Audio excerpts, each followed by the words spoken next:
ದೇಶದ ರಾಜಧಾನಿ ನವದೆಹಲಿಯಲ್ಲಿ ಒಂದೇ ದಿನ ಎರಡೆರಡು ಬಿಗ್ ನ್ಯೂಸ್ ಗದ್ದಲವನ್ನ ಎಬ್ಬಿಸಿವೆ.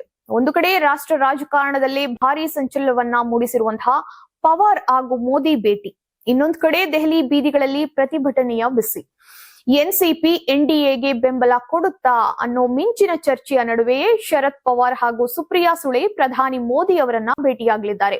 ಹಾಗಾದ್ರೆ ದೆಹಲಿಯಲ್ಲಿ ನಡೀತಿರೋ ನೈಜ ಕತೆ ಏನು? ಇಲ್ಲಿದೆ ನೋಡಿ ಕಂಪ್ಲೀಟ್ ರಿಪೋರ್ಟ್. ಅಷ್ಟಕ್ಕೂ ದೆಹಲಿಯಲ್ಲಿ ನಡೆದಂತಹ ಆ ಬಿಗ್ ಮೀಟಿಂಗ್ ಕತೆ ಏನು ಅಂದ್ರೆ, ಎನ್ಸಿಪಿ ಅಧಿನಾಯಕ ಶರದ್ ಪವಾರ್ ಹಾಗೂ ಸಂಸದೆ ಸುಪ್ರಿಯಾ ಸುಳೆ ದಿಢೀರಾಗಿ ಪ್ರಧಾನಿ ನರೇಂದ್ರ ಮೋದಿ ಅವರನ್ನ ಭೇಟಿ ಮಾಡಿ ಚರ್ಚಿಸಿದ್ದಾರೆ. ಈ ಭೇಟಿ ಬೆನ್ನಲ್ಲೇ ರಾಜಕೀಯ ಪಂಡಿತರ ವಲಯದಲ್ಲಿ ದೊಡ್ಡ ಮಟ್ಟದ ಚರ್ಚೆ ಶುರುವಾಗಿದೆ. ಶರದ್ ಪವಾರ್ ಪಡೆ ಕೇಂದ್ರದ ಎನ್ಡಿಎ ಸರ್ಕಾರಕ್ಕೆ ಬೆಂಬಲ ನೀಡಲಿದ್ಯಾ ಅನ್ನೋ ರೂಮರ್ಸ್ ಸಖತ್ ವೈರಲ್ ಆಗ್ತಾ ಇದೆ.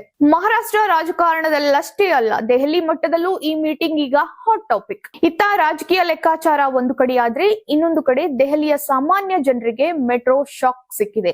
ಭಾರಿ ಪ್ರತಿಭಟನೆ ಮತ್ತು ಸೆಕ್ಯೂರಿಟಿ ಕಾರಣಗಳಿಂದ ದೆಹಲಿಯ ಬಂಪ್ ಟು ಬಂಪ್ 16 ಪ್ರಮುಖ ಮೆಟ್ರೋ ಸ್ಟೇಷನ್ ಗಳನ್ನ ಸಂಪೂರ್ಣವಾಗಿ ಬಂದ್ ಮಾಡಲಾಗಿದೆ.